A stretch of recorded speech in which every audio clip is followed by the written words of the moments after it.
Friends, ఎలా ఉన్నారండి? ఈ రోజున 46వ రోజు డైట్ జర్నీ. ఈ రోజు నా 1 మీల్‌లో స్టఫ్డ్ పన్నీర్ క్యాప్సికమ్ చేసుకున్నాను. అది ఎలా తయారు చేయాలో ఇప్పుడు చూద్దాం. ముందుగా ఒక పాన్ పెట్టుకొని 20 గ్రాముల బటర్ వేయండి. అది కరిగిపోయాక ఆనియన్స్ చిన్న ముక్క అండి, ఒక పావు ముక్క ఆనియన్స్ వేసాను. అవి వేగుతున్నాయి. ఈ పన్నీర్ ఏదైతే ఇంట్లో చేసుకున్నాను నేను, ఇంట్లో చేసుకున్న పన్నీర్ని చక్కగా ఇలా మెత్తగా స్మాష్ చేసేసుకోండి. ఎందుకు ఒక చేత్తో పట్టుకొని స్మాష్ చేయొచ్చుగా అనుకుంటారా? ఇంకో చేత్తో ఫోన్ ఉంది, మరి షూట్ చేస్తున్నాను కదా. తర్వాత ఇప్పుడు ఏదైతే స్మాష్ చేసుకున్నామో ఆ పన్నీర్ కూడా అందులో వేయండి. పసుపు వేయండి, కారం వేయండి, ధనియా పౌడర్ వేసుకోండి, మీ ఇష్టం గరం మసాలా కూడా వేసుకోండి, కొత్తిమీర వేసేసుకోండి. పన్నీర్ పొరుటు అనమాట. ఇది కూడా ఒక రెసిపీ కింద తినేయచ్చు మనం హ్యాపీగా. అనవసరంగా చెప్పేసాను, రేపు రెసిపీ పెట్టాల్సింది మీకు. ఎగ్ పొరుటు తిన్న వాళ్ళు చక్క పన్నీర్ పొరుటు తీసుకున్న మంచి ప్రోటీన్ సోర్స్ అనమాట. తర్వాత క్యాప్సికమ్ తీసుకున్నాను. క్యాప్సికమ్ పైన ఇలా జస్ట్ పైన ఇలా కట్ చేయండి, ఇలా వస్తుంది.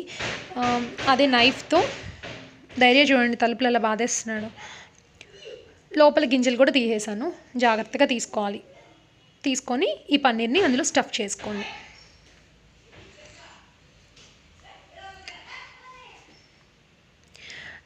నేను వీడియో చూపిస్తున్నప్పుడు నా హ్యాండ్స్ ఇప్పుడు కొంచెం తడిగా ఉంటాయి. ఎందుకు అనుకుంటున్నారా? నాకు ఎంతసేపు వంట చేసినా అంటే 2 నిమిషాలకు ఒకసారి హ్యాండ్స్ వాష్ చేస్తూనే ఉంటాను నేను. అదేం పిచ్చో మరి నాకు అర్థం కాదు.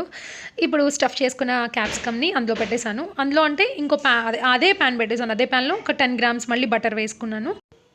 ఇప్పుడు జాగ్రత్తగా బటర్ కరిగాక స్టఫ్ చేసుకున్న ఏదైతే క్యాప్సికమ్ ఉందో పన్నీర్తో స్టఫ్ చేసుకుని అవి పెట్టేసేయండి జాగ్రత్తగా. ఒకవైపుకి తిప్పి పెట్టండి. బోర్లో మాత్రం పెట్టకండి, ఆ పన్నీర్ అంతా వెళ్ళి బటర్లో పడిపోతుంది. జాగ్రత్తగా. మోస్ట్లీ పడదులేండి, ఎందుకంటే మనం జాగ్రత్తగానే తీసాం కదా తొడాలు. అలా కాలుతూ ఉంటే దాన్ని ఒక్కొక్క వైపుకి తిప్పుకుంటూ కాల్చుకోండి. అలా తిరిగేసుకోండి జాగ్రత్తగా.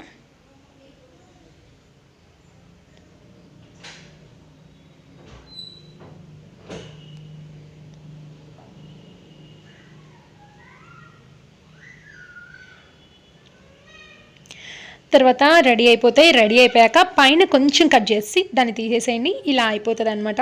ఎంత బాగుంటుందో టేస్ట్ ఒకసారి చూసి చెప్పండి. ఓకే ఫ్రెండ్స్, ఇంకో వీడియోలో మళ్ళీ కలుద్దాం. బాయ్ అండి.